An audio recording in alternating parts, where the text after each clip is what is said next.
ನಮಸ್ತೆ, ನಮ್ಮ ಕುಟುಂಬ ಕನ್ನಡ ವ್ಲಾಗ್ಸ್ಗೆ ತಮ್ಮೆಲ್ಲರಿಗೂ ಸ್ವಾಗತ. ನಾನು ನಿಮ್ಮ ಪ್ರೀತಿಯ ಕನ್ನಡತಿ ಭಾಗ್ಯ. ಫ್ರೆಂಡ್ಸ್, ಎಲ್ಲರೂ ಹೇಗಿದ್ದೀರಾ? ಎಲ್ಲರೂ ಕ್ಷೇಮವಾಗಿ ಚೆನ್ನಾಗಿರ್ಬೇಕು ಅಂತ ರಾಯರ ಹತ್ರ ಬೇಡ್ಕೊತಾ ಇವತ್ತಿನ ಡೇಯನ್ನು ಶುರು ಮಾಡ್ತಾ ಇದ್ದೀನಿ. ಇವತ್ತು ಸಹ ನವರಾತ್ರಿಯ ಪೂಜೆಯ ವಿಡಿಯೋ ಆಗಿರುತ್ತೆ. ಸೊ ಇವತ್ತು ನವರಾತ್ರಿಯ 8ನೇ ದಿನ. ಸೊ 8ನೇ ದಿನ ಇವತ್ತು ಪಿಕಪ್ ಗ್ರೀನ್. ಯಾವ ದೇವಿ ಏನು ತಿಳ್ಕೊಬೇಕಂದ್ರೆ ಕೊನೆವರೆಗೂ ವಿಡಿಯೋ ಮಾಡಿ, ಯಾಕಂದರೆ ಕಂಟಿನ್ಯೂಸ್ ಆಗಿ ನಾನು ವಿಡಿಯೋ ಹಾಕ್ತಾ ಇದ್ದೀನಿ. ಮೇ ಬಿ ಎಲ್ರಿಗೂ ಗೊತ್ತಿರಬೇಕು ಈ ದಿನ ಈ ತಾಯಿಯನ್ನು ಆರಾಧನೆ ಮಾಡ್ತೀವಿ ಅಂತ. ಯಾರು ಕಮೆಂಟ್ ಮಾಡಿರಲಿಲ್ಲ. ಸೊ ಬೇಡದೇ ಇರೋ ಒಂದು ತಟ್ಟೆಗೆ ಅನ್ನ ಹಾಕೋಷ್ಟು ಒಳ್ಳೆಯವಳಲ್ಲ. ಯಾರಿಗೆ ಹೊಟ್ಟೆ ಹಸ್ತಿ ಇದೆಯೋ ಅಂಥವ್ರಿಗೆ ಹೊಟ್ಟೆ ತುಂಬ ಊಟ ಹಾಕ್ತೀನಿ. ಸೊ ಯಾರಿಗೆ ನೆಸೆಸಿಟಿ ಇದೆಯೋ ಅವ್ರಿಗೆ ಮಾತ್ರನೇ ನಾನು ಶೇರ್ ಮಾಡ್ತೀನಿ. ಯಾರು ಕಮೆಂಟ್ ಮಾಡಿಲ್ಲ, ಸೊ ಹಾಗಾಗಿ ನಾನು ಶೇರ್ ಮಾಡಿಲ್ಲ. ಸೊ ಇವತ್ತು ಸೋಮವಾರ ಬೆಳಗ್ಗೆನೆ, ಈಗ ಟೈಮ್ ಬಂದು 9:30. ಓಕೆನಾ, ಪೂಜೆ ಎಲ್ಲ ಕಂಪ್ಲೀಟ್ ಆಯಿತು. ನಮ್ಮ ಯಜಮಾನ್ರೂ ಆಫೀಸ್ಗೆ ಹೋದರು. ಸೊ ಅವ್ರನ್ನ ವಿಡಿಯೋ ಶೂಟ್ ಮಾಡೋಣ ಇರ್ರಿ ಅಂತ ಹೇಳಿದೆ. ಬಟ್ ಅವ್ರ ಪಾಪ ಕೆಲಸ ಟೈಮ್ ಆಯಿತು. 10 o'clock ಅವರು ಮನೆ ಬಿಟ್ಬಿಡ್ತಾರೆ. ಏನಾದರೂ ಸ್ವಲ್ಪ ಕೆಲಸ ಜಾಸ್ತಿ ಇದ್ದರೆ ಒಂದು 10:30 ಆ ಥರ ಆಗುತ್ತೆ. ಬಿಟ್ಟರೆ 9:30ಗೆ ಇವತ್ತು ಪೂಜೆ ಎಲ್ಲ ಆಗಿತ್ತು. 10 o'clock ಅಷ್ಟೊತ್ತು ಪಾಪ ಅವರು ಆಫೀಸ್ಗೆ ಹೊರಟ್ರು. ಸೊ ಇವತ್ತಿನ ವಿಡಿಯೋನ ಶುರು ಮಾಡ್ತಾ ಇದ್ದೀನಿ. ಸೊ ದಯವಿಟ್ಟು ನಮ್ಮ ಚಾನಲ್ನ ಯಾರಾದರೂ ಹೊಸದಾಗಿ ನೋಡ್ತಾ ಇದ್ರೆ ಚಾನಲ್ ಸಬ್ಸ್ಕ್ರೈಬ್ ಮಾಡ್ಕೊಳ್ಳಿ. ನಿಮ್ಮ ಫ್ರೆಂಡ್ಸ್ ಆ್ಯಂಡ್ ಫ್ಯಾಮಿಲಿ ಎಲ್ರಿಗೂ ಶೇರ್ ಮಾಡಿ. ಆ್ಯಂಡ್ ನಿಮ್ಮ ಅನಿಸಿಕೆ ಅಭಿಪ್ರಾಯಗಳನ್ನು ಕಮೆಂಟ್ ಸೆಕ್ಷನಲ್ಲಿ ಕಮೆಂಟ್ ಮಾಡಿ. ಆ್ಯಂಡ್ ಇವತ್ತಿನ ವಂಡರ್ಫುಲ್ ವಿಡಿಯೋ, ಇವತ್ತೊಂದು ಒಳ್ಳೆ ಮಾಹಿತಿ ಜೊತೆಗೆ ವಿಡಿಯೋನ ಶೇರ್ ಮಾಡ್ತಾ ಇದ್ದೀನಿ. ಏನಪ್ಪ ಮಾಹಿತಿ ಅಂದರೆ ಮನಿ ಟಿಪ್ಸ್. ಸೊ ಇವೆಲ್ಲರಿಗೂ ಮೋಸ್ಟ್ ರಿಕ್ವೆಸ್ಟೆಡ್ ವಿಡಿಯೋ. ಅಂದರೆ ರಿಕ್ವೆಸ್ಟ್ ಮಾಡ್ತಾ ಇರ್ತಾರೆ ತುಂಬ ಜನ ನನಗೆ, ಮನಿ ಮ್ಯಾನಿಫೆಸ್ಟೇಷನ್ ಆಗಲಿ, ಮನಿ ಟಿಪ್ಸ್ ಶೇರ್ ಮಾಡಿ ಅಂತ ಹೇಳಿ.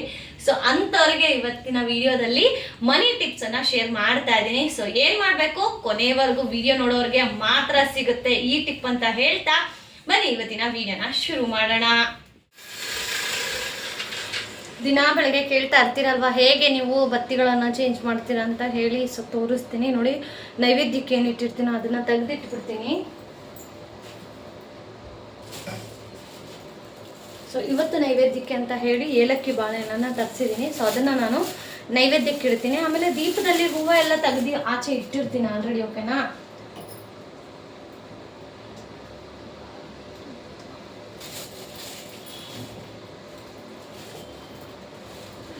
ಸೊ ಒಂದು ಎಕ್ಸ್ಟ್ರಾ ಇತ್ತು ಅದಕ್ಕೆ ತೆಗ್ದಿದ್ದೀನಿ. ಸೊ ಅದಾದಮೇಲೆ ದೀಪದಲ್ಲಿ ಬತ್ತಿ ಹೂವು ಎಲ್ಲ ತೆಗೆದ್ಬಿಡ್ತೀನಿ ಆಚೆಗೆ. ತೆಗೆದಾದ್ಮೇಲೆ ಇವತ್ತಿನ ದಿನಕ್ಕೆ ನಾನು ದಿನ ಎರಡು ಬತ್ತಿಯನ್ನು ಜೋಡಿ ಮಾಡಿ ಹಾಕ್ತೀನಿ.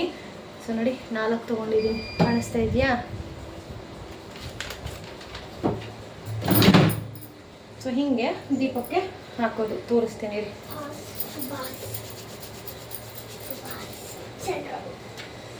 ಹೀಗೆ ನೀಟಾಗಿ ಪೋಣಿಸ್ಕೊಂಡು ನೋಡಿ, ದೀಪದಲ್ಲಿ ಬತ್ತಿ ಇಲ್ಲ.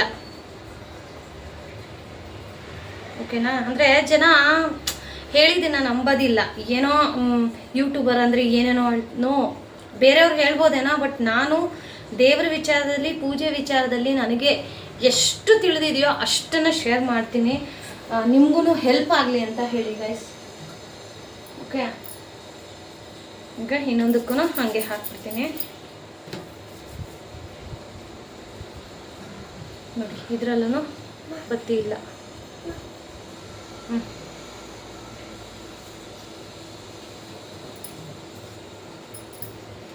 ನವರಾತ್ರಿ ಇವತ್ತು ಡೇ 8ನೇ ದಿನ. ಸೊ ಇನ್ನು ಒಂದು ದಿನ ಫೈನಲಿ ನಮ್ಮ ಒಂದು ವ್ರತ ನಿರ್ವಿಘ್ನವಾಗಿ ಕಂಪ್ಲೀಟ್ ಆಗುತ್ತೆ ಗಾಯ್ಸ್. ಸೊ ಎಷ್ಟು ಹ್ಯಾಪಿ ಅಲ್ವಾ, ನಾವೇನಾದರೂ ಈ ಥರ ಪೂಜೆ ಮಾಡಿದಾಗ ಸಕ್ಸಸ್ಫುಲಿ ಕಂಪ್ಲೀಟ್ ಆದರೆ ಅದರಲ್ಲಿರೋ ಖುಷಿನೇ ಬೇರೆ. ಸೊ ಇವಾಗ ದೀಪಕ್ಕೆ ಎಣ್ಣೆ ಹಾಕ್ತಾ ಇದ್ದೀನಿ ನಾನು.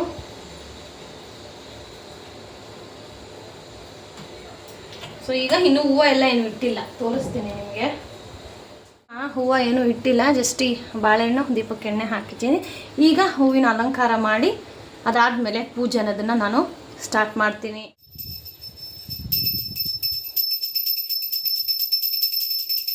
ಏಕದಂತಾಯ ವಿದ್ಮಹೇ ವಕ್ರತುಂಡಾಯ ಧೀಮಹಿ ತನ್ನೋ ದಂತಿ ಪ್ರಚೋದಯಾತ್. ಸರ್ವಮಂಗಲ ಮಂಗಲ್ಯೆ ಶಿವೆ ಸರ್ವಾರ್ಥ ಸಾಧಿಕೆ ಶರಣ್ಯೆ ತ್ರ್ಯಂಬಕೆ ಗೌರಿ ನಾರಾಯಣಿ ನಮೋಸ್ತುತೆ. ಅನ್ನಪೂರ್ಣೆ ಸದಾಪೂರ್ಣೆ ಶಂಕರ ಪ್ರಾಣ ವಲ್ಲಭೆ ज्ञान वैराग्य सिद्ध्यर्थं दीक्षां देहि च पार्वती पूज्याय राघवेन्द्राय सत्यधर्मरताय च भजतां कल्पवृक्षाय नमतां कामधेनवे जय गङ्गजटाधर गौरी शङ्कर गिरिजामनुरमण जय मृत्युञ्जय महादेव महेश्वर मंगल शुभकरण नन्दिवाहन नागभूषण निरुपम गुणसदन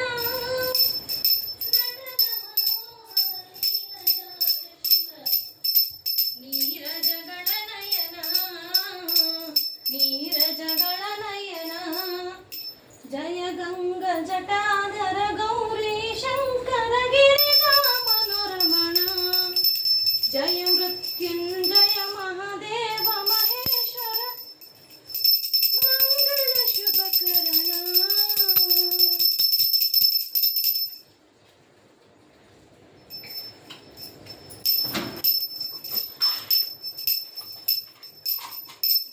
ಫ್ಯಾನ್ ಆಫ್ ಮಾಡ್ತೀನಿ.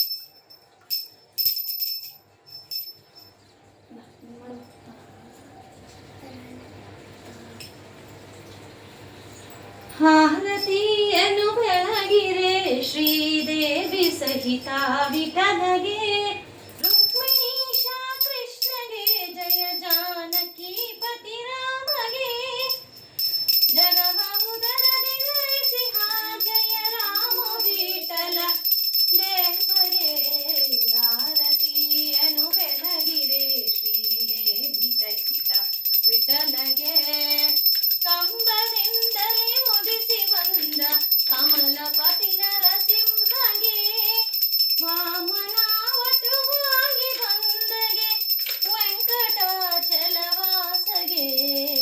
ಆರತಿಯನ್ನು ಬೆಳಗಿರೆ ಶ್ರೀದೇವಿ ಸಹಿತ ವಿಠಲಗೆ ರುಕ್ಮಿಣೀಶ ಕೃಷ್ಣಗೆ ಜಯ ಜಾನಕಿ ಪತಿ ರಾಮಗೆ ರಘವ ಉದರದಿ ಧರಿಸಿಹ ಜಯ ರಾಮ ವಿಠಲ ದೇವಗೆ ಆರತಿಯನ್ನು ಬೆಳಗಿರೆ ಶ್ರೀದೇವಿ ಸಹಿತ ವಿಠಲಗೆ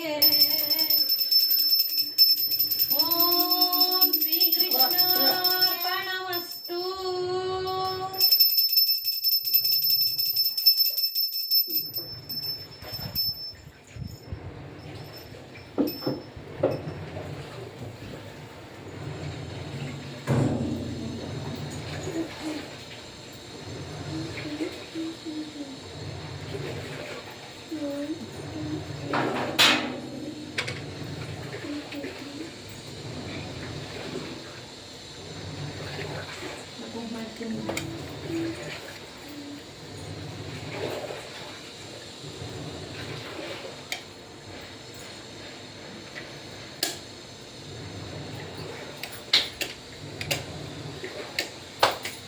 ಕಂದ ಬರ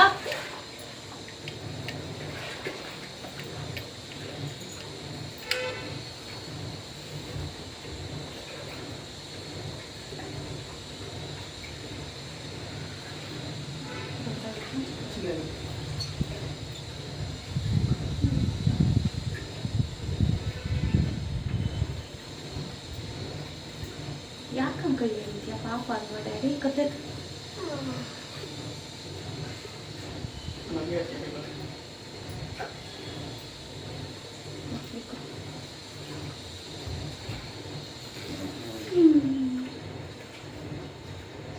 ಇನ್ನೊಂದ್ರೆ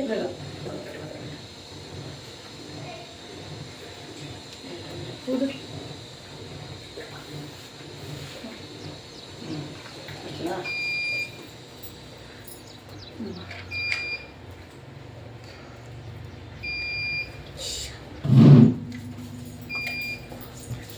ಸೊ ನೋಡಿದ್ರಲ್ಲ ಪೂಜೆ ಎಲ್ಲ ಹೇಗಾಯಿತು ಅಂತ ಹೇಳಿ. ಇವತ್ತು ನವರಾತ್ರಿಯ 7ನೇ ದಿನ.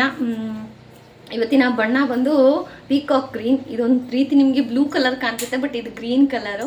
ಸೊ ನನ್ನ ಹತ್ರ ಇರುವ ಒಂದು ಕಲರ್ಸಲ್ಲಿ ಮ್ಯಾಚ್ ಮಾಡಿ ಇವತ್ತಿನ ಡೇಗೆ ನಾನು ಮ್ಯಾಚ್ ಮಾಡಿದ್ದೀನಿ. ಸೊ ಪೂಜೆ ಹೇಗಾಯಿತು ದಯವಿಟ್ಟು ಕಮೆಂಟ್ ಮಾಡಿ. ಕೊನೆಯವರೆಗೂ ವಿಡಿಯೋ ನೋಡ್ತಾ ಇದ್ದೀನಿ ಅಂದರೆ ಡೆಫಿನೆಟ್ಲಿ ನಿಮಗೆ ವಿಡಿಯೋ ಇಷ್ಟ ಆಗಿದೆ ಅಂತ ಅನ್ಕೋತೀನಿ. ದಯವಿಟ್ಟು ಇಷ್ಟ ಆದರೆ ಲೈಕ್ ಮಾಡಿ. ಸೊ ಈಗ ಹಾಗೇ ವ್ಲಾಗನ್ನು ಕಂಟಿನ್ಯೂ ಮಾಡ್ತೀನಿ, ನೋಡ್ತಾ ಹೋಗಿ. ಫ್ರೆಂಡ್ಸ್, ನೋಡ್ತಾ ಇದ್ದೀರಾ ಅಲ್ವಾ, ನವರಾತ್ರಿಯ ಒಂದು ಪೂಜೆಯನ್ನು ಮಾಡ್ತಾ ನಾನು ಎಷ್ಟು ಟಯರ್ಡ್ ಆಗಿದ್ದೀನಿ. ಯಾಕಂದರೆ ಪ್ರತಿ ಸತಿ ನಾನು ಹೇಳ್ದಾಗೂ ಅಕ್ಕ ಬರೀ ಹೇಳಿದ್ದೇ ಹೇಳ್ತಾರೆ ಅಂತ ಕೆಲವ್ರಿಗೆ ಅನಿಸುತ್ತೆ. ಆದರೆ ನಿಜ ಹೇಳ್ತೀನಿ, ಯೂಟ್ಯೂಬರ್ಸ್ ಲೈಫ್ ನಿಜವಾಗ್ಲೂ ನೀವು ಅಂದ್ಕೊಂಡಷ್ಟು ಈಸಿ ಇಲ್ಲವೇ ಇರೋದಿಲ್ಲ. ಸೊ ಹಬ್ಬಕ್ಕೆ ಕ್ಲೀನಿಂಗೂ ಸಹ ನಡೀತಾ ಇದೆ. ಅರ್ಲಿ ಮಾರ್ನಿಂಗು ಪರ್ಯಂತಕ್ಕೆ ಹಾಲಿಡೇಸ್ ಇದ್ದರೂ ಬೇಗ ಹೇಳ್ತಾ ಇದ್ದೀನಿ, ಪೂಜೆ ಮಾಡ್ತಾ ಇದ್ದೀನಿ. ಸೊ ಅದ್ರ ಜೊತೆಗೆ ಯೂಟ್ಯೂಬು ಅದರಲ್ಲೂ 1-2 ದಿನ ತಡ ಆಗ್ತಾ ಇದೆ. ಬಿಕಾಸ್ ವಿಜಯದಶಮಿ ಆಯುಧ ಪೂಜೆ ನಮ್ಮನೇಲಿ ದೊಡ್ಡ ಹಬ್ಬ ಅದು ನಮಗೆ. ಸೊ ತುಂಬ ಕೆಲಸಗಳಿರುತ್ತೆ, ಹಾಗಾಗಿ ಸ್ವಲ್ಪ ಡಿಲೇ ಆಗಿ ವಿಡಿಯೋಗಳು ಅಪ್ಲೋಡ್ ಮಾಡ್ತಾ ಇದ್ದೀನಿ. ಸೊ ಇನ್ನು ತಡ ಮಾಡದೆ ಇವತ್ತಿನ ಮನಿ ಸೇವಿಂಗ್ ಟಿಪ್ಸನ್ನು ಶುರು ಮಾಡೋಣ. ತುಂಬ ಜನಕ್ಕೆ ಒಂದು ತಪ್ಪು ಕಲ್ಪನೆ ಏನು ಗೊತ್ತಾ, ಮನಿ ಸೇವಿಂಗ್ ಅಂದರೆ ಮನಿ ಇದೆ ನಮ್ಮ ಹತ್ರ, ನಾವು ರಿಚ್ ಆಗಿದ್ದೀವಿ ಅಂತ ತೋರಿಸ್ಕೋಬೇಕಂದ್ರೆ ಒಂದಷ್ಟು ಐಟಮ್ಗಳು ನಮ್ಮ ಹತ್ರ ಇರಬೇಕು ಅನ್ನೋ ಒಂದು ಕಲ್ಪನೆ, ಭ್ರಮೆ. ಇವಾಗ ನಮ್ಮ ಮನೇಲಿ ಫ್ರಿಡ್ಜ್ ಇದ್ರೇ ನಾವು ಸಾಹುಕಾರರು, ನಮ್ಮ ಮನೇಲಿ ಕಾರ್ ಇದ್ರೇ ಸಾಹುಕಾರರು ಅನ್ನೋ ಒಂದು ಭ್ರಮೆಯಲ್ಲೇ ಕೆಲವೊಬ್ಬರು ಜೀವನ ಮಾಡ್ತಾ ಇರ್ತಾರೆ. ಆ ಭ್ರಮೆನ ನಿಜ ಮಾಡ್ಕೊಳ್ಳೋದಕ್ಕೆ EMIಗಳ ಮುಖಾಂತರ ಹೋಗಿ ಹಳ್ಳಕ್ಕೆ ಬೀಳ್ತಾ ಇರ್ತಾರೆ. ಗೈಸ್, ಯಾವತ್ತೇ ಆಗಲಿ ಈ ಥರ ನಾವು ಮನಿ ಸೇವ್ ಮಾಡಬೇಕು ಅಂತಂದರೆ ಫಸ್ಟಿಗೆ ನಮ್ಮ ಒಂದು ಹಾಸಿಗೆ ಎಷ್ಟಿದೆ, ಹಿರಿಯರೊಂದು ಗಾದೆ ಹೇಳ್ತಾಯಿದ್ರು, ಹಾಸಿಗೆ ಇದ್ದಷ್ಟು ಕಾಲು ಚಾಚಬೇಕು ಅಂತ ಹೇಳಿ, ಆಯಿತಾ. ಯಾಕೆ ಗಾದೆ ಹೇಳ್ತಾಯಿದ್ರು ಅಂದರೆ ಈಗ ಅದನ್ನು ಅರ್ಥ ಮಾಡ್ಕೊಳ್ಳಿ. ಜವಾಬ್ದಾರಿಗಳು ಯಾರಿಗೆಲ್ಲ ಇರುತ್ತೋ ಅಂಥವ್ರಿಗೆ ಮಾತ್ರ ಇವತ್ತು ನಾನು ಹೇಳುವಂತಹ ಮಾತುಗಳು ಅರ್ಥ ಆಗುತ್ತೆ. ಬೇರೆಯವ್ರಿಗೆ ತುಂಬಾ ಕೇರ್ಲೆಸ್ ಆಗಿ ಯಾರೋ ಗಂಡ ತಂದು ಹಾಕ್ತಾನೆ, ತಿಂದುಬಿಟ್ಟು ಮಾಡೋಕ್ಕೇನು ಕೆಲಸ ಇರೋದಿಲ್ವಲ್ಲ ಅಂತ ಕಿತ್ತೋಗಿರೋ ಹೆಣ್ಮಕ್ಳು ಕೆಲವೊಬ್ರು ಇರ್ತಾರೆ. ಬಂದು ನೀನು ಒಬ್ಳೇನ ಮಾಡೋದು ಅನ್ನೋ ಥರ ಕಮೆಂಟ್ ಮಾಡ್ತಾರೆ. ಅಂಥವ್ರಿಗಂತೂ ಈ ವಿಡಿಯೋ ಅಲ್ವೇ ಅಲ್ಲ. ಯಾರೆಲ್ಲ ಹೆಣ್ಮಕ್ಳು ತುಂಬ ಕಷ್ಟಪಟ್ಟು ತಮ್ಮ ಸಂಸಾರನ ತಾವು ಚೆನ್ನಾಗಿ ಮಾಡ್ಕೋಬೇಕು, ನಮ್ಮ ಕಡೆಯಿಂದನೂ ಏನಾದರೂ ಫ್ಯಾಮಿಲಿಗೆ ಹೆಲ್ಪ್ ಆಗಬೇಕು ಅನ್ನೋ ಇನ್ಸ್ಪೈರಿಂಗ್ ಹೆಣ್ಮಕ್ಳಿಗೆ ಮಾತ್ರ ಈ ವಿಡಿಯೋನ. ಅಂಥ ಕಿತ್ತೋಗಿರೋ ಹೆಣ್ಮಕ್ಳು ಇವಾಗಲೇ ನೀವು ನೋಡಿಲ್ಲ ಅಂದರೂ ಪರವಾಗಿಲ್ಲ, ತುಂಬ ಶ್ರಮಪಟ್ಟು ಎಷ್ಟೋ ಜನ ಈ ರೀತಿ ಬಿಸ್ನೆಸ್ ಆಗಲಿ, ಸ್ಯಾರಿ ಬಿಸ್ನೆಸ್ ಆಗಲಿ, ಇನ್ನೊಂದಾದ್ರಿ ಯಾಕೆ ಮಾಡ್ತಾರೆ ಗೊತ್ತಾ, ಅವರೂ ಅಷ್ಟೇ ಒಂದು ಮಟ್ಟಕ್ಕೆ ಬೆಳೆಯೋಣ ನಾವೂ. ನೋಡಿ, ನಮಗೆ ಯಾವುದೇ ರೀತಿಯಾದಂತಹ ಹಿರಿಯರು ಸಂಪಾದನೆ ಮಾಡಿರೋ ಆಸ್ತಿ ಅನ್ನೋದು ಇರೋದಿಲ್ಲ. ನಾವು ದುಡಿಬೇಕು, ನಾವು ಸಂಸಾರ ಕಟ್ಕೋಬೇಕು, ಒಂದಷ್ಟು ಸೇವಿಂಗ್ಗಳನ್ನು ಮಾಡ್ಕೋಬೇಕು. ಸೇವಿಂಗ್ ಮಾಡೋದು ಎಲ್ಲಾದರೂ ಹೋಗಲಿ, ಹುಟ್ಟಿಸಿರೋ ಮಕ್ಕಳಿಗೆ ಚೆನ್ನಾಗಿ ಎಜುಕೇಷನ್ ಕೊಡಿಸಿದ್ರೆ ಅದೇ ನಮ್ಮ ಸೇವಿಂಗ್, ಅದೇ ನಮ್ಮ ಖಜಾನೆ ಅಲ್ವಾ ಗೈಸ್. ಸೊ ಮನಿ ಸೇವಿಂಗ್ ಟಿಪ್ಸಲ್ಲಿ ಫಸ್ಟ್ನೇ ಟಿಪ್ಸು, ನನ್ನ ಜೀವನದಲ್ಲಿ ನಾನು ಹೇಗೆಲ್ಲ ಸೇವ್ ಮಾಡಿ ಇಷ್ಟೋ ಕೂಡಿಟ್ಟಿದ್ದನೋ ಆ ವಿಚಾರಗಳನ್ನು ಇವತ್ತು ನಿಮ್ಮ ಜೊತೆಗೆ ನಾನು ಹಂಚ್ಕೋತೀನಿ. ಅದರಲ್ಲಿ ಕೆಲವೊಂದು ಒಳ್ಳೆ ಮಾತುಗಳು ಇರುತ್ತೆ, ಕೆಲವೊಬ್ಬರಿಗೆ ಬೈಯೋ ಥರನೇ ಇರುತ್ತೆ. ಬೈಯೋದು ಬೆಳೆಯೋದಕ್ಕೆ ಹೇಳ್ತಾರೆ, ಅರ್ಥ ಮಾಡ್ಕೊಳ್ಳಿ ಅಷ್ಟೇ, ಇನ್ನೇನು ಹೇಳೋಕ್ಕೆ ಇಷ್ಟಪಡೋದಿಲ್ಲ. ಸೊ ಇದು ಸಾಯಂಕಾಲ ಗೈಸ್, ಪೂಜೆ ಎಲ್ಲ ಆದಮೇಲೆ ಮಧ್ಯಾಹ್ನದ ಹೊತ್ತು ನಿಜವಾಗ್ಲೂ ನಾನು ಹೇಳ್ತೀನಿ, ನಂಗೆ 1 hour ಆದರೂ ಸ್ಲೀಪ್ ಬೇಕೇ ಬೇಕು. ಬಿಕಾಸ್ ಆಗ್ತಾನೇ ಇಲ್ಲ, ಯಾಕೋ ತುಂಬಾ ಒಂದು ರೀತಿ ಟಯರ್ಡ್ನೆಸ್ ಫೀಲ್ ಆಗ್ತಾಯಿದೆ. ಸೊ ಹಾಗಾಗಿ ಮಧ್ಯಾಹ್ನ ಒಂದು ಸ್ನ್ಯಾಪ್ ತೊಗೋತೀನಿ ನಾನು 1 hour or 2 hours. ಸೊ ಅದಾದಮೇಲೆ ಮಧ್ಯಾಹ್ನ ಆ್ಯಸ್ ಯೂಶ್ವಲ್ ರೊಟೀನ್ ಇರುತ್ತಲ್ವ, ಸೊ ಅದೆಲ್ಲ ಮುಗಿಸ್ಕೊಂಡು ಈಗ ಸಾಯಂಕಾಲ ಮಳೆ ಬರ್ತಾಯಿತ್ತು ಅಂತ ಹೇಳಿ ಇಲ್ಲಿ ಬಿಸಿ ಬಜ್ಜಿ ಮಾಡೋಣ ಅಂತ ಹೇಳಿ ಮಾಡ್ತಾಯಿದ್ದೀನಿ. ಸೊ ಯಾಕೆ ಮೊದಲೆಲ್ಲ ನಾನು ಈ ಥರ ತೆಗಿತಾ ಇರಲಿಲ್ಲ, ಯಾಕೆ ತೆಗಿತಾ ಇದ್ದೀನಿ ಅಂತಂದರೆ, ಈಗ ನಮ್ಮ ಯಜಮಾನ್ರಿಗೂ ಗ್ಯಾಸ್ಟ್ರಿಕ್ ಶುರುವಾಗ್ಬಿಟ್ಟಿದೆ. ಆಮೇಲೆ ನನಗೂ ಗ್ಯಾಸ್ಟ್ರಿಕ್, ನನಗಂತೂ ಮದುವೆಗೆ ಮುಂಚಿಂದನೂ ಇದೆ ಗ್ಯಾಸ್ಟ್ರಿಕ್ಕು. ಈ ಥರ ಹಸಿಮೆಣ್ಸಿನ್ಕಾಯಿ ಆಗಲಿ, ಆಮೇಲೆ ಬಜ್ಜಿ ಮೆಣ್ಸಿನ್ಕಾಯಿ ಏನಾದರೂ ತಿಂದರೆ ತುಂಬಾ ಜಾಸ್ತಿ ಆಗಿಬಿಡುತ್ತೆ ಎದೆ ಉರಿ ಎಲ್ಲನೂ. ಬಟ್ ಆಸೆ ಅಲ್ವಾ, ಬಾಯಿ ಚಪ್ಪಲ ಏನೂ ಮಾಡೋಕ್ಕಾಗಲ್ಲ, ತಿನ್ನಲೇಬೇಕು. ಸೊ ಅವಾಗ ಈ ಥರ ಹೆಲ್ದಿ ವರ್ಷನನ್ನು ಸ್ಟಾರ್ಟ್ ಮಾಡ್ಕೋತೀವಿ. ಸೊ ಅದಕ್ಕೆ ನೋಡಿ, ಒಳಗಡೆ ಇರುವಂತಹ ಈ ಮೆಣಸಿನ್ಕಾಯಿ ಬೀಜ ಏನಿರುತ್ತಲ್ಲ, ಇದು ಹೋದ್ರೇ ನಮಗೆ ಪ್ರಾಬ್ಲಮ್ ಆಗೋದು. ಹಾಗಾಗಿ ಇದನ್ನೆಲ್ಲ ನೀಟಾಗಿ ಕಟ್ ಮಾಡಿ ಈ ರೀತಿ ತೆಗೆದು ನಾನು ಬಜ್ಜಿನ ಮಾಡ್ತಾಯಿದ್ದೀನಿ. ಮನಿ ಸೇವಿಂಗ್ ಟಿಪ್ಸ್ಗೆ ಬರೋಣ ಗೈಸ್. ಮೊದಲನೇದಾಗಿ ಮನಿ ಸೇವ್ ಮಾಡಬೇಕು ಅಂದರೆ ಫಸ್ಟ್ ನಾವೇನಾದರೂ ಒಂದು ಅರ್ನನ್ನು ಮಾಡಬೇಕಾಗತ್ತೆ. ಏನೋ ಅರ್ನ್ ಮಾಡದೆ ಗಂಡನ ದುಡ್ಡಲ್ಲಿ ಸೇವ್ ಮಾಡ್ತೀವಿ ಅಂದರೆ ತಪ್ಪಾಗುತ್ತೆ. ಯಾಕಂದರೆ ಅದು ಅವರ ದುಡ್ಡು, ನಮ್ಮ ಫ್ಯಾಮಿಲಿಗೋಸ್ಕರ ಅವರು ತುಂಬಾ ಕಷ್ಟಪಟ್ಟು ದುಡಿತಾ ಇರುವ ದುಡ್ಡು, ಆಯಿತಾ. ಯಜಮಾನ್ರೂ ಒಂದು ಸೇವಿಂಗ್ಸ್ ಅನ್ನೋದು ಮಾಡ್ತಾ ಇರ್ತಾರೆ. ಬಟ್ ನಾವು ಹೆಣ್ಮಕ್ಳಾಗಿ ನಾವು ಯಾವ ರೀತಿ ಸೇವ್ ಮಾಡ್ಕೋಬೇಕು ಅಂತ ಅಂದರೆ, ಈಗ ಮಂತ್ಲಿ ನಮಗೆ ರೇಷನ್ಗೆ ಅಂತ ಹೇಳಿ ದುಡ್ಡು ಕೊಡ್ತಾರೆ, ಸೀರೆಗೆ ಅಂತ ದುಡ್ಡು ಕೊಡ್ತಾರೆ. ನಾನು ಇದೇ ಥರನೇ ಮಾಡಿ ಆಲ್ಮೋಸ್ಟ್ ನೀವು ನಂಬೋದಿಲ್ಲ, ನಮ್ಮ ಯಜಮಾನ್ರಿಗೆ ಶಾಕು 30,000-40,000 ಸಾವಿರ ಸೇವ್ ಮಾಡಿಟ್ಟಿದ್ದೀನಿ. ಯಾಕೆ ಗೊತ್ತಾ? ಏನಾದರೂ ಒಂದು ಬಂಗಾರ ತೊಗೊಳ್ಳೋಣ, ಬಂಗಾರ ಇದ್ದರೆ ಇವತ್ತಲ್ಲ ನಾಳೆ ಅದು ಯೂಸ್ ಆಗೇ ಆಗುತ್ತೆ ಆಯಿತಾ. 30,000ಕ್ಕೆ ತೊಗೊಂಡೋಗಿ ಏನು ತೊಗೊಬರೋಕ್ಕಾಗತ್ತೆ? ಅದಕ್ಕೆ 30,000ಕ್ಕೆ ಇನ್ನೊಂದಷ್ಟು ಜೊತೆ ಆಗಬೇಕಲ್ಲ, ಅದಕ್ಕೆ YouTube salary. So YouTube salary last ಮಂತ್ದು, ಅದರ ಲಾಸ್ಟ್ ಮಂತ್ ಎಲ್ಲವನ್ನು ಕೂಡಿಡ್ತಾ ಇದ್ದೀನಿ. ಸೊ ಎಲ್ಲ 1 ಲಕ್ಷ 1.5 ಲಕ್ಷ ಆದಮೇಲೆ ಹೋಗಿ ಏನಾದರೂ ಗೋಲ್ಡನ್ನು ಪರ್ಚೇಸ್ ಮಾಡ್ಕೊಂಬರಬಹುದು. ಸೊ ಹೇಗೆ ನಾನು ಇಷ್ಟೆಲ್ಲ 30,000 ಹೆಂಗಕ್ಕ ನೀವು ಸೇವ್ ಮಾಡಿದ್ರಿ ಅಂತ ಕೇಳಬಹುದು. ನಮ್ಮ ಯಜಮಾನರು ತಿಂಗಳ ಒಂದು ಸ್ವಲ್ಪ ದುಡ್ಡಂತ ಕೊಡ್ತಾರೆ ಮನೆ ಖರ್ಚಿಗೆ, ಅಥವಾ ಬೇರೆ ಏನಾದರೂ ತೊಗೋಬೇಕಂದ್ರೆ ದುಡ್ಡು ಕೊಡ್ತಾರೆ. ಸೊ ಲಾಸ್ಟ್ ಇಯರು ನಮ್ಮೂರ ಹಬ್ಬ ಎಲ್ಲ ಆಯಿತು ಗೊತ್ತಾ, ಆಗ ಸ್ವಲ್ಪ ಶಾಪಿಂಗ್ ಅಂತ ಹೇಳಿ ಸ್ವಲ್ಪ ಜಾಸ್ತಿನೇ ದುಡ್ಡು ಕೊಟ್ಟಿದ್ದರು. ಜಾಸ್ತಿ ಅಂತಂದರೆ 10,000 ದುಡ್ಡು ನನ್ನ ಫೋನ್ಪೇಗೆ ಹಾಕಿದ್ರು. ಆದರೆ ನಾನು ಶಾಪಿಂಗ್ ಮಾಡಿದ್ದು ಬರೀ 2,000ಕ್ಕೆ. ನೀವು ನಂಬ್ತೀರಾ? ಯಾಕೆ ಗೊತ್ತಾ? ದುಡ್ಡು ಕೊಟ್ಟಿದ್ದಾರೆ ಗಂಡ ಅಂತ ಹೇಳಿ ಬೇಕಾಬಿಟ್ಟು ಖರ್ಚು ಮಾಡಿದ್ರೆ ನಾವು ಸೇವ್ ಮಾಡೋದಿಲ್ಲಿ. ನಾನೇನು ಮಾಡಿದೆ, ಸರಿ ಹೇಗಿದ್ದರೂ ನಮಗೆ ರಿಚ್ ಲುಕ್ ಸ್ಯಾರಿ ಬೇಕಲ್ವಾ, ರೇಷ್ಮೆ ಸೀರೆ ತೊಗೊಂಡ್ರೇ ರಿಚ್ ಲುಕ್ ಬರುತ್ತಾ? ರೇಷ್ಮೆ ಸೀರೆ ತೊಗೋಬೇಕಂದ್ರೆ 10-15 ಸಾವಿರ ಸುಮ್ಮನೆ ದಂಡಿಗೆ ಯಾಕೆ ಬೇಕು? ಸಿಂಪಲ್ ಆಗಿರೋ ಸೀರೆನೇ ತೊಗೋಣ, ಆದರೆ ನೋಡೋದಕ್ಕೆ ಅದೊಂದು 10,000 ಸೀರೆ ಬೆಲೆ ಬಾಳಬೇಕು, ಆ ಥರ ಇರಬೇಕು. ಅದಕ್ಕೆ ನಮಗೆ ನಿಯರ್ ಬೈ ಒಂದು ಸ್ಟೋರ್ ಇದೆ, ಅಂದರೆ ಲೈಕ್ ಫ್ಯಾಕ್ಟ್ರಿ ಥರ. ಸೊ ಅಲ್ಲಿ ಹೋಗಿ ನಾವು ಹೋಲ್ಸೇಲ್ ಪ್ರೈಸ್ಗೆ ಹೋಗಿ ತೊಗೊಂಡು ಬಂದ್ವಿ. ಆಗ ನಮ್ಗೆ ಎಷ್ಟು ಸೇವ್ ಆಯಿತು, 1 to ಡಬಲ್ ಹಣ ಸೇವ್ ಆಯಿತು. ಅದೇ ಸೀರೆ ನೀವು ಮಾರ್ಕೆಟಲ್ಲಿ ತೊಗೋತೀರಾ ಅಂತಂದರೆ, ಬೇರೆ ಶಾಪ್ಗಳಲ್ಲಿ ತೊಗೋತೀರಾ ಅಂತಂದರೆ ನಾವು ಏನಿಲ್ಲ ಅಂದರೂ ಒಂದು 6,000ನಾದರೂ ಕೊಡಬೇಕಿತ್ತು ಆ ಸ್ಯಾರಿ. ಬಟ್ ಆ ಸ್ಯಾರಿ ಇನ್ನೂ ಉಡಲಿಲ್ಲ ಗೈಸ್, ಹಾಗೆ ಇಟ್ಟಿದ್ದೀನಿ.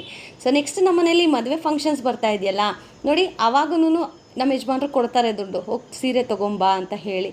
ನಾನು ಸಂಧ್ಯಾಕ್ಕ ಹೋಗ್ತೀವಿ. ಆದರೆ ಹೇಗಿದ್ರು ಮನೇಲಿ ಸ್ಯಾರಿ ಇದೆ, ಹೊಲ್ಸಿದ್ದೀನಿ. ತುಂಬ ಕಾಸ್ಟ್ಲಿ ಬ್ಲೌಸು, 2,500 ಬ್ಲೌಸು ಹೊಲ್ಸೋಕ್ಕೆ. ತುಂಬ ಚೆನ್ನಾಗಿದೆ. ಅದನ್ನ ಇನ್ನೂ ನಾನು ವೇರೇ ಮಾಡಲಿಲ್ಲ, ಕಾರಣಾಂತರಗಳಿಂದ ವೇರ್ ಮಾಡೋಕ್ಕಾಗಲಿಲ್ಲ. ಫಂಕ್ಷನ್ಸಲ್ಲಿ ಬೇರೆ ಸೀರೆ ಹಾಕ್ಕೋಬೇಕಾಯ್ತು, ಯಾಕೆಂದರೆ ಅಷ್ಟು ಹೆವಿ ಸ್ಯಾರಿನ ಹಾಕ್ಕೊಂಡು ನನ್ನ ಕೆಲಸ ಮಾಡೋಕ್ಕೆ ಕಷ್ಟ ಅಂತ ಅನ್ನಿಸ್ತು. ಅದಕ್ಕೆ ಅದನ್ನು ತೆಗೆದಿಟ್ಟೆ. ಈಗ ಹೇಗಿದ್ದರೂ ಮತ್ತೆ ದುಡ್ಡು ಕೊಡ್ತಾರೆ, ಅದನ್ನು ಸೇವ್ ಮಾಡ್ಕೋಬೇಕು. ನಮ್ಮ ಕೈಯಲ್ಲಿ, ಹೆಣ್ಮಕ್ಳು ಎಸ್ಪೆಷಲಿ ನಮ್ಮ ಕೈಯಲ್ಲಿದೆ ಎಷ್ಟು ಸೇವ್ ಮಾಡಬೇಕು, ಹೇಗೆ ಸೇವ್ ಮಾಡಬೇಕು ಅನ್ನೋದು. ಗಂಡಂದ್ರು ಕೊಡ್ತಾರೆ, ಕೊಡದೇ ಇರೋರಿಗೆ ಗೊತ್ತಿಲ್ಲ ನನಗೆ, ಬಟ್ ನಮ್ಮ ಮನೇಲಿ ಆಲ್ಮೋಸ್ಟ್ ಕೊಡ್ತಾ ಇರ್ತಾರೆ. ಸೊ 10,000ದಲ್ಲಿ ನಾನು 2,000 ಸೀರೆ ತೊಗೊಂಡು ಬ್ಲೌಸ್ ಸ್ಟಿಚ್ಚಿಂಗ್ಗೆ ಮತ್ತೆ ನಾನು ಅವ್ರ ಹತ್ರನೇ ದುಡ್ಡು ಇಸ್ಕೊಂಡೆ. ಬ್ಲೌಸ್ ಸ್ಟಿಚ್ ಮಾಡೋಕ್ಕೆ ದುಡ್ಡು ಬೇಕು ಅಂತ. ವಾಪಸ್ ಅವರು ನಾನು ಕೊಟ್ಟಿದ್ನಲ್ಲ ನಿನಗೆ ದುಡ್ಡು ಅಂತ ಕೇಳಲಿಲ್ಲ, ಅದ್ರ ಜೊತೆಗೆ ಅವ್ರು ಕೊಟ್ಟರು. ಸೊ ನನಗೆ 8,000 ಲಾಭ ಆಯಿತು. ಆ ರೀತಿ ಕೂಡಿಟ್ಟಂತಹ ದುಡ್ಡಲ್ಲಿ 30,000 ಆಗಿದೆ. ಸೊ ಸೇವಿಂಗ್ ಟಿಪ್ಸು ಬೇರೆ ಯಾರೂ ಕೊಡೋದು ಬೇಕಾಗಿಲ್ಲ ಗೈಸ್. ಹೆಣ್ಮಕ್ಳು ನಾವು ಮೊದಲೇ ಹೇಳಿ ಕೇಳಿ. ಯಾರಾದರೂ ಹೇಳ್ಕೊಡ್ಬೇಕಾ ನಮಗೆ ದುಡ್ಡನ್ನು ಸೇವ್ ಮಾಡ್ಕೊಳ್ಳೋದ್ರ ಬಗ್ಗೆ? ಎಷ್ಟು ವೀಡಿಯೋಸ್ ವೈರಲ್ ಆಗುತ್ತೆ ಗೊತ್ತಾ, ಮನಿ ಸೇವಿಂಗ್ ಟಿಪ್ಸ್ ಅಂತ. ಗೊತ್ತಿಲ್ಲ ಇದು ಯಾರು ನೋಡ್ತಾರೆ ಅಂತ, ಬಟ್ ಹೆಣ್ಣುಮಕ್ಳ ಕೈಯಲ್ಲಿ ಆಗದೆ ಇರುವಂಥದ್ದು ಏನೂ ಇಲ್ಲ. ಮತ್ತೊಬ್ಬರು ಹೊಟ್ಟೆ ಮೇಲೆ ಹೊಡೆದು, ಹೇಳ್ತಾ ಇರೋದು ಬಿಸ್ನೆಸ್ ಮಾಡೋರು 1 to ಡಬಲ್ ರೇಟ್ ಮಾಡಿ ಇನ್ನೊಬ್ಬರು ಹೊಟ್ಟೆ ಮೇಲೆ ಹೊಡೆದು ಬೆಳೀತಾರಲ್ಲ, ಅದು ನಿಜವಾಗ್ಲೂ ಬೆಳೆಯೋ ಥರ ಅಲ್ಲವೇ ಅಲ್ಲ. ನಾವು ಕಷ್ಟಪಟ್ಟು ದುಡಿತಾ ಇದ್ದೀವಾ? ಇವಾಗ ಯೂಟ್ಯೂಬಲ್ಲಿ ನಾನು ಇಷ್ಟು ವೀಡಿಯೋಸ್ ಹಾಕೋದಕ್ಕೆ ಅಲ್ವಾ, ಯೂಟ್ಯೂಬಿಂದ ನಂಗೆ ತಿಂಗಳ ಸ್ಯಾಲ್ರಿ ಬರುತ್ತೆ. ಇದು ನನ್ನ ಕಷ್ಟಾರ್ಜಿತ. ಸೊ ಯೂಟ್ಯೂಬಿಂದ ಬರೋ ಸ್ಯಾಲ್ರಿನೂ ನಾನು ₹1 ವೇಸ್ಟ್ ಮಾಡಲ್ಲ ಗೊತ್ತಾ. ಏನೇ ಬೇಕಾದರೂ ನಮ್ಮ ಯಜಮಾನ್ರನ್ನ ಕೇಳ್ತೀನಿ, ಪಾಪ ಅವರು ಖುಷಿ ಪಡ್ತಾರೆ ಕೊಡಿಸ್ಬೇಕು ಹಂಗಂತ. ಬಟ್ ಕೆಲವೊಂದು ಸಾರಿ ರೇಗಿರೋದು ಇದೆ ಗೈಸ್, ಎಲ್ಲ ದಿನ ಒಂದೇ ಥರ ಇರೋದಿಲ್ಲ. ಕೆಲವೊಂದು ಸಾರಿ ರೇಗಿರೋದು ಇದೆ. ಆ ಟೈಮಲ್ಲಿ ನಾವು ಕೋಪ ತಗೊಂಡು ಮತ್ತು ಇನ್ನೇನೋ ಬೇಡ, ಹೌದು ನಾವು ಕೇಳ್ತಾ ಇರೋ ತಪ್ಪಲ್ವಾ, ಪದೇ ಎಷ್ಟು ಅಂತ ತೊಗೊಳಕ್ಕಾಗತ್ತೆ. ಯೋಚನೆ ಮಾಡಿ, ಯಾಕಂದರೆ ಸಂಸಾರ ಹೆಣ್ಮಕ್ಳ ಕೈಯಲ್ಲೇ ಇರೋದು ಗೈಸ್. ಗಂಡು ಮಕ್ಕಳನ್ನು ಹೆಂಗೆ ಬೇಕೋ ಹಾಗೆ ನಾವು ತಿದ್ಕೋಬೇಕು. ಸೊ ಇದು ಒಂದು ಮನಿ ಸೇವಿಂಗ್ ಟಿಪ್ಸ್. ಆದರೆ ಇನ್ನೊಂದು ಏನಪ್ಪ ಅಂತಂದರೆ, ಗ್ರಾಸರೀಸ್ಗಂತೂ ದುಡ್ಡು ಕೊಡ್ತಾರೆ ಹೆಣ್ಮಕ್ಳಿಗೆ. ಹಾಗೆಯೇ ಗ್ರಾಸರೀಸ್ ದುಡ್ಡಲ್ಲೇ ಎಷ್ಟೋ ಜನ ಏನೇನೋ ತೊಗೊಂಡಿರೋ ಎಕ್ಸಾಂಪಲ್ಸ್ಗಳಿಲ್ಲ. ನಿಮ್ಮಲ್ಲಿ ಯಾರಾದರೂ ಈ ಥರ ಇದ್ದರೆ ಕಮೆಂಟ್ ಮಾಡಿ ಗಾಯ್ಸ್, ಖುಷಿ ಆಗುತ್ತೆ.